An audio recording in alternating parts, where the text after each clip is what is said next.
how to render sand and cement window reveals. And first things first, I like to cut and place my rules on, my battens, as you can see what I'm doing here now. And I'll usually put my head on first, followed by the two sides, and just tacking them on with some masonry nails. Going into, obviously this isn't being returned, it's just going to be stop edged, so I'm not nailing through the brick whatsoever, just going through the mortar joints of the brick. And again, I'm sort of governed by the shape of the brick, so it is what it is, and all I can do is make sure that it lines up nicely with the window and check it for level or plumb up and down. And that's basically all you can do, and also make sure you've got the thickness right so that you are actually covering any voids in the PVC window. There's no point rendering it and looking at it and thinking, oh, I've left a bit of a gap there where water can get in.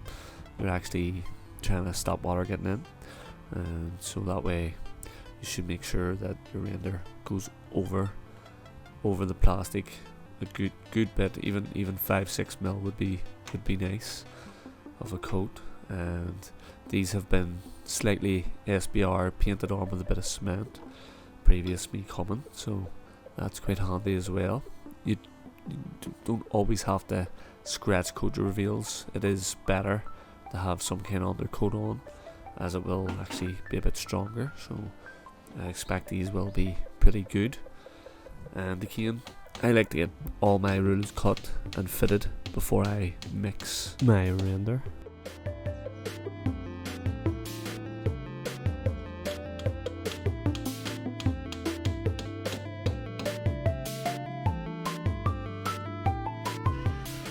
Going for a 3-to-1 mix here.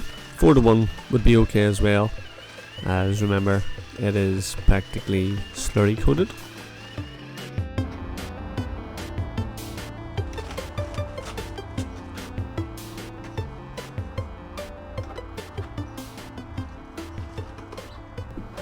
You might have noticed that I'm adding SBR in to my mix, and if you look closely to the reveal, I also have some SBR, pure SBR painted on, and I like to paint it on and actually get the coat on it before it gets too dry, as I find if it's too dry it won't help bond it. You want to get it as it's drying.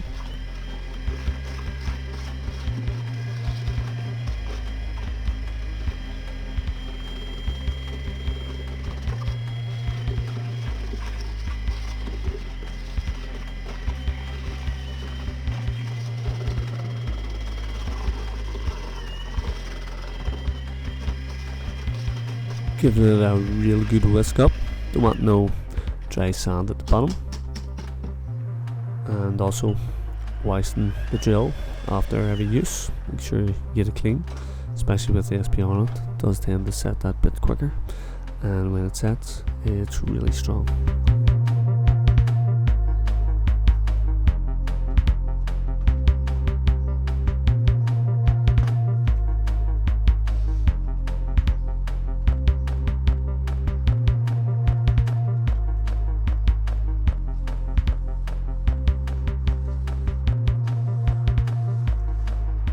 Give them another quick wet up before I start coating on my sand cement.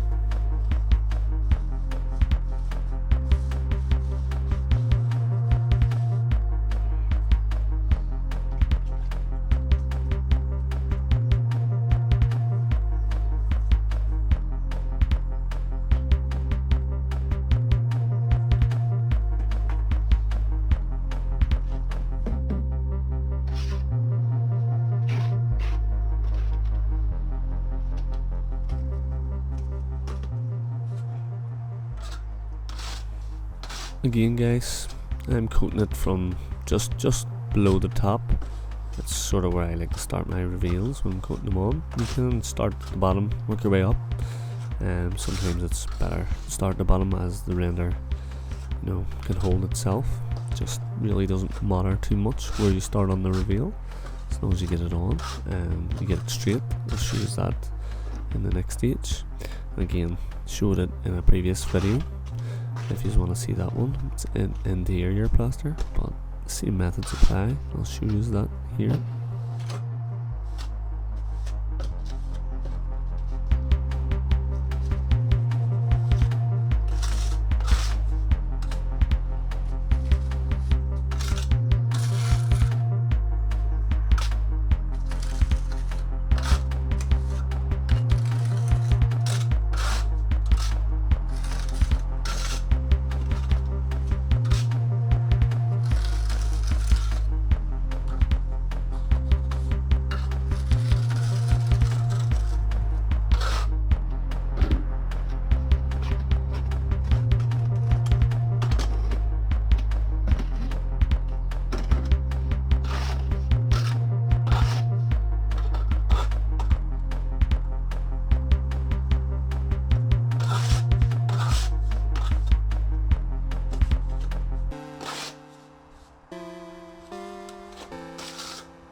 So what I'm doing now is straightening up my reveal, and I'll do this on them both.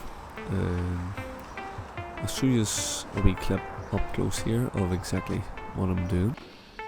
So this was mentioned and talked about in the previous video, but I'll show you again.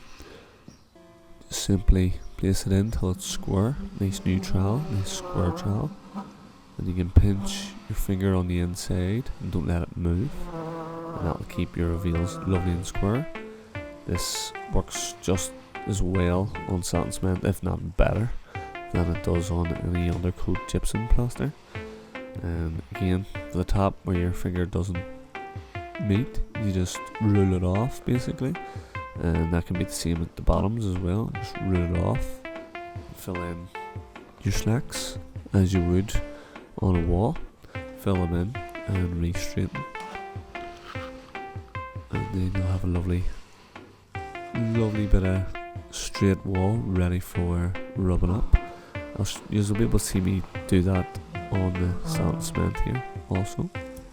So again, the straighter you get your render, the easier it will be to finish, the easier it will be to rub up. Even if it dries, it'll still be easier to rub up and get it finished and smoothed out. Where if it was all wavy and in and out, you would find it difficult to float and sponge. It just, especially floating, wouldn't float up too well if it's not straight.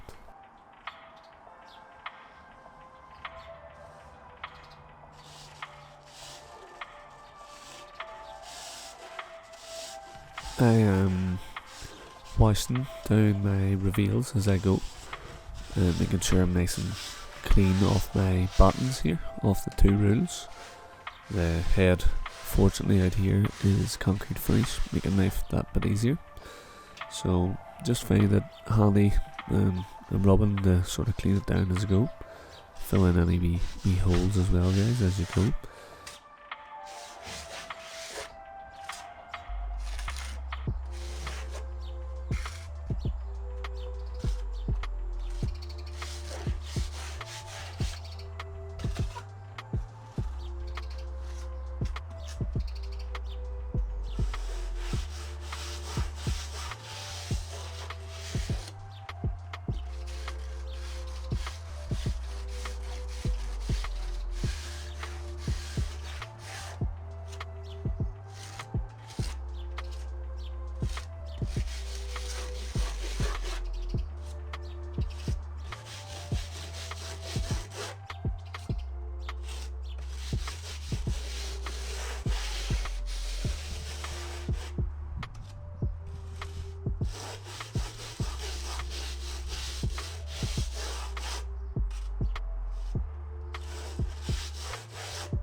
Just finished rubbing, and just to finish it all off, I'm using the Refina Sponge Float, the white one with a nice fine sponge on it, and just give it a very nice finish.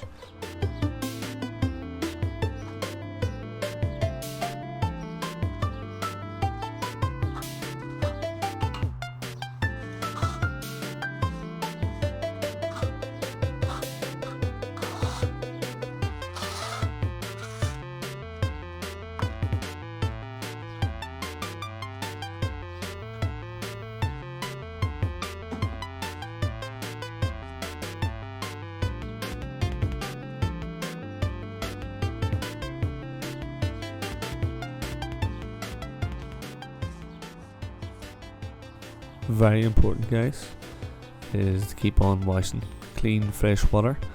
Wash down your angles again on the reveals, the window frames and the sill. Give it a quick scrape and a nice good wash, and as you can see I have the floor covered up, so won't be too much washing needed there, but always give it a quick brush anyway. Makes for a much better job and wash your tools.